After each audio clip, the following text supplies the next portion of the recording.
Hello friends, I am BM. In this video, I will show you how to install drivers in your PC or laptop only one click by using Snappy driver installer. Okay, let's start the video. Open browser and type on search Snappy drivers installer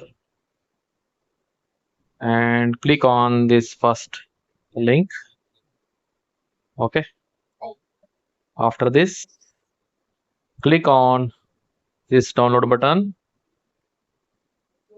Click on this download icon. Okay, now setup is downloading, please wait. Now setup is downloaded. Click on this downloaded folder. Okay, now click on this setup file.